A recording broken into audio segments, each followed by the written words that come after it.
మీ business ను 100 రెట్లు పెంచుకోవాలనుకుంటున్నారా? అయితే వి మీడియా ఏజెన్సీ మీకు సరైన పరిష్కారం. మేము అందిస్తున్న ప్రత్యేక సేవలు.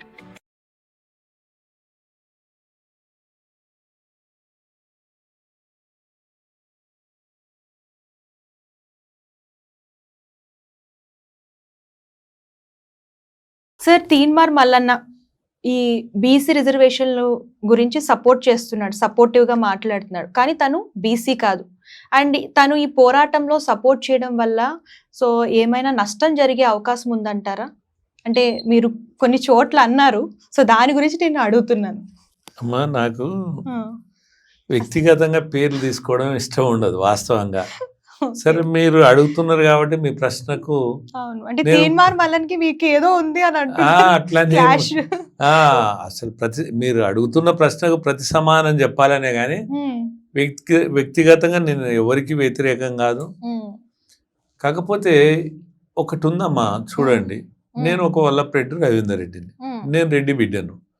నేను రెడ్డి బిడ్డగా ఏం మాట్లాడుతున్నా అంటే ఎంబీసీలకు అన్యాయం జరుగుతుంది అంటున్నా, సంచార జాతులకు అన్యాయం జరుగుతుంది అంటున్నా, వాళ్లకు ధర్మబద్ధంగా న్యాయం జరగాలంటున్నా. కానీ అంతవరకు బాగుంది. కానీ నేను ఒక రవీందర్ రెడ్డిగా పోయి నేనే ఎంబీసీని, నేనే సంచార జాతిని, మాకు అన్యాయం అవుతుందని అంటే అది ఎవరు విశ్వసిస్తారమ్మా? అది విలువలతో కూడిన మాటలేనా? మీరు చెప్పండి. కాదు. ఇప్పుడు ఎవరైనా హక్కుల కొరకు పోట్లాడొచ్చు, వారే పోట్లాడాలనేది కాదు. ఏ కులం వారైనా, ఏ వర్గం వారైనా హక్కుల కొరకు పోట్లాడడం వల్ల తప్పులేదు, మద్దతు తీసుకోవడం వల్ల కూడా తప్పులేదు. కానీ మనం ఒకరి దాంట్లో జ్వరపడడం కరెక్ట్ కాదు కదా, నెంబర్ 1. తర్వాత నెంబర్ 2, చూడమ్మా, కొంతమంది అంటే రాజకీయ పార్టీలు వారి స్వార్థాల కొరకు క్రీడ ఆడుతూనే ఉంటాయి. అధికారంలో ఉన్న పార్టీ ఆడతాయి, ప్రతిపక్షంలో ఉన్న పార్టీలు ఆడుతుంటాయి. అదేవిధంగా కొంతమంది వ్యక్తులు తమ పబ్బం గడుపుకోవడానికి,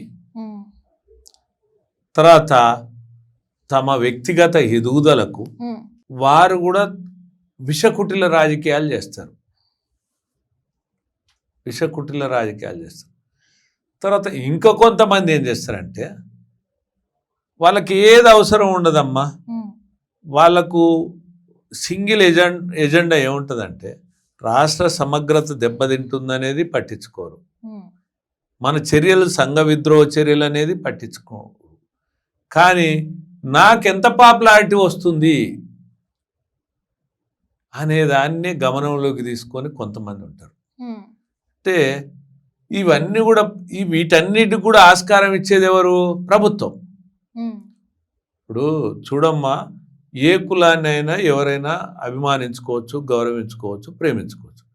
కానీ ఎదుటి కులాలను ద్వేషించే అధికారం నీకెక్కడుంది? ఇప్పుడు ప్రతి కులానికి, ప్రతి వ్యక్తికి ఆత్మాభిమానం, ఆత్మగౌరవం ఉంటుంది కదా. అట్లనే సగటు మనిషి కూడా ఎదుటి వాళ్ళు కూడా ఆలోచన చేయాలి కదా. మరి అట్లా ఆలోచన చేయకుండా ఇష్టానురీతిగా విద్వేషాలు రగల్చే విధంగా మాట్లాడుతున్నారంటే వాళ్ళని మనం ఏ విధంగా భావించాలంటే సంఘ విద్రోహ శక్తులుగా భావించాలి, అంతే కదా. ఇప్పుడు నిజంగా సమాజ పరివర్తకులే అనుకుందాం.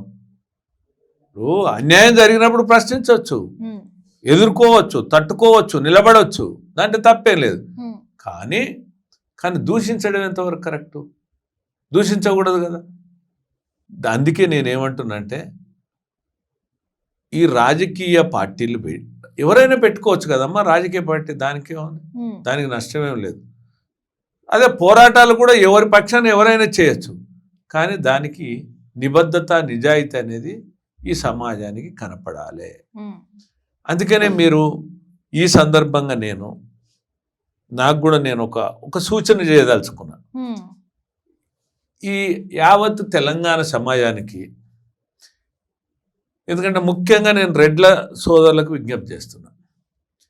ఎందుకంటే ఇప్పుడు నడుస్తున్నటువంటి రాజకీయ పార్టీల విషకుటిల రాజకీయాలైనా, తర్వాత సామాజిక వ్యతిరేక శక్తులైనా, తర్వాత అదేవిధంగా స్వార్థపరులు తమ పబ్బం గడుపుకోవడానికి వేసే ఎత్తుగడలల్లా రెడ్లు ఎక్కడ కూడా పావుగా మారొద్దు అంటున్నా, ఎక్కడ కూడా దోషులుగా నిలబడొద్దు అంటున్నా నేను. ఎందుకంటే ఇది ఒక క్రీడ.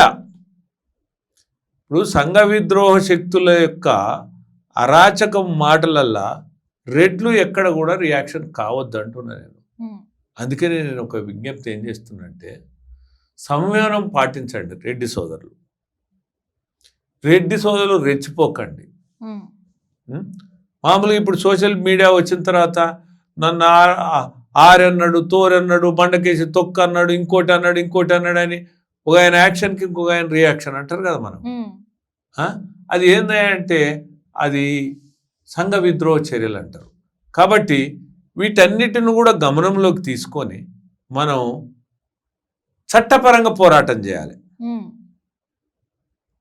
మనం ప్రభుత్వాల మీద ఒత్తిడి పెంచాలి, వీరి పట్ల అప్రమత్తంగా ఉండాలి. కానీ ఎక్కడ కూడా మనం ఈ సోషల్ మీడియాలో పోస్టులు పెట్టడం కానీ, అంటే బీసీలకు వ్యతిరేకంగా పోస్టులు పెట్టడం కానీ, అట్లని మనకు అందరు బీసీలు వ్యతిరేకం కాదు, మనకి ఎస్సీలు వ్యతిరేకం కాదు, ఎస్టీలు వ్యతిరేకం కాదు, అందరం కలిసిమెలిసి జీవించను, ఒక అన్నదమ్ములుగా, అక్క చెల్లెలుగా, బావమార్దులుగా, తాత మనవడుగా, వదిన మరిదిగా, ఇట్లా మనం అంతే కుటుంబాలన్నీ పిలుచుకున్నాయి కదా సోదరి భావంతో. అటువంటిప్పుడు మనం ఎక్కడ కూడా మనం తొందరపడి సమయాన్ని కోల్పోయి ఈ సోషల్ మీడియాలో కూడా పోస్టులు పెట్టొద్దని నేను మన ఛానల్ ద్వారా నేను రెడ్డి సోదరులకు కూడా విజ్ఞప్తి చేస్తున్నాను. సార్, చాలా సంతోషం మీ విలువైన సమయాన్ని వెచ్చించి మా కోసం స్టూడియోకి వచ్చి చాలా విషయాలు పంచుకున్నారు. ఓకే అమ్మా, థ్యాంక్ యూ. సో చూసారు కదా, మీరేమనుకుంటున్నారు ఈ బీసీ రిజర్వేషన్ల పెంపుపై కామెంట్ రూపంలో తెలియజేయండి. అండ్ ఈ వీడియో కనుక నచ్చితే లైక్ చేయండి, షేర్ చేయండి. మరిన్ని లేటెస్ట్ వీడియోస్ కోసం మన ఛానల్ సబ్స్క్రైబ్ చేయడం మర్చిపోకండి.